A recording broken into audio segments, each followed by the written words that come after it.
স্বপ্নের ফিফা বিশ্বকাপ খেলাটাও কি এখন অনেক দূরে? না, বরং সেটা হাতের নাগালে। ব্রাজিল আর্জেন্টিনার সঙ্গে বিশ্ব মঞ্চে সুর ওঠানো সম্ভব আমার সোনার বাংলা বলে। ভাবছেন কিভাবে? চলুন সেটা জানা যাক। হামজার আগমনে বসন্তের বাতাস দেশের ফুটবলে। ওই স্কুল পড়ুয়া ফুটবল পাগল ছেলেটাও এখন স্বপ্ন বুনে দক্ষিণ এশিয়ার বিশ্বকাপ খ্যাত সাফের মঞ্চে আবারও উড়বে লাল সবুজের পতাকা। না শুধু দক্ষিণ এশিয়ায় নয়, বরং বাংলাদেশ ফুটবল প্রেমীরা চাইলেই এখন স্বপ্ন বুনতে পারে এশিয়া জয়ের। বাংলাদেশের জন্মলগ্ন থেকে যে ফিফা বিশ্বকাপ খেলার স্বপ্ন দেখে, সে স্বপ্ন বাস্তবতার আলো দেখা সম্ভব। কি কথাটা শুনে মনে হচ্ছে পাগলের প্রলাপ? আপনি কি ভাববেন না ভাববেন সেটা আপনার ব্যাপার, কিন্তু বাস্তবতা হচ্ছে সম্ভব। কেননা বিশ্বের বিভিন্ন দেশে যেসব বাংলাদেশি ফুটবলার রয়েছে, তাদের সবাইকে যদি এক সুতায় গাঁথা যায়, তবে এশিয়া জয় কিংবা বিশ্বকাপ খেলা অসম্ভবও কিছু নয়। চলুন বাংলাদেশের বংশোদ্ভূত বিভিন্ন দেশের লিগ মাতিয়ে দেওয়া ফুটবলারদের নিয়ে একটু আলোচনা করি। প্রথম কথা বলি সুলিভান ব্রাদারদের নিয়ে। কেভান সুলিভান এবং রেনান সুলিভান। কেভান সুলিভান মাত্র 14 বছর বয়সে অভিষেক হয়েছিল মেজর লিগে।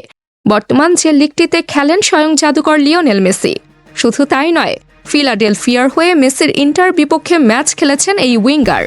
এরপর তার আরেক ভাই কুইন সুলিভানও দুর্দান্ত ফুটবলার। তিনিও ফিলাডেলফিয়ার হয়ে MLS-এ খেলেছেন সেন্ট্রাল মিডফিল্ডার পজিশনে। এছাড়া আরেক ভাই রেনান সুলিভানও পেশাদার ফুটবলার। আর এই তিনজনের শরীরে আছে বাংলাদেশের ডিএনএ। তারা মূলত বাংলাদেশি নাগরিক সুলতানা আহমেদের নাতি, এবং এই তিনজনই দাদির দেশটির প্রতি ভালোবাসা প্রকাশ করেছেন অনেকবার। এই তিনজনের বাহিরে রয়েছে জাপান ওয়ান লিগে খেলা রিকুতো হাশিমাতো। ভিসেল কোবের হয়ে খেলছেন এই মিডফিল্ডার। শুধু তাই নয়, ইতিমধ্যে অভিষেক হয়ে গিয়েছে AFC চ্যাম্পিয়ন্স লিগে, যেখানে খেলেন দ্য গ্রেট ক্রিস্টিয়ানো রোনালদো। অর্থাৎ তার দল আল নাসরের বিপক্ষে মাঠে নামলে তিনিও মুখোমুখি হবেন CR7-এর। তিনি যে কত বড় মাপের ফুটবলার সেটা বলার প্রয়োজন পড়ছে না।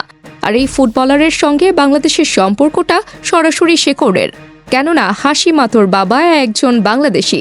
তাই শেকড়ের টানে আজ হোক আর কাল হাশিমাতো ঠিকই ছুটে আসবেন লাল সবুজের দেশে। এরপর মনোযোগটা দিতে হবে তানিল শালিকের দিকে। তিনিও হামজা চৌধুরীর মতো ইংলিশ ফুটবল মাতাচ্ছেন। যদিও এখন বয়স ভিত্তিক দলের ফুটবলার, তিনি ইংলিশ ক্লাব স্টিভেনেজের অনূর্ধ্ব 18 দলে খেলেন। আর এই বয়সে বল পায়ে যা করেন তা দেখে চোখে ধাঁধা লেগে যায়। স্থানীয় ক্লাব সমর্থকরা তো তাকে আর্জেন্টিনার পাবলো আইমারের সঙ্গে তুলনা দিয়ে থাকেন। সবচেয়ে বড় সুখবরটা হচ্ছে, ইতিমধ্যে হামজার মতো বাংলাদেশি পাসপোর্ট পেয়ে গিয়েছেন।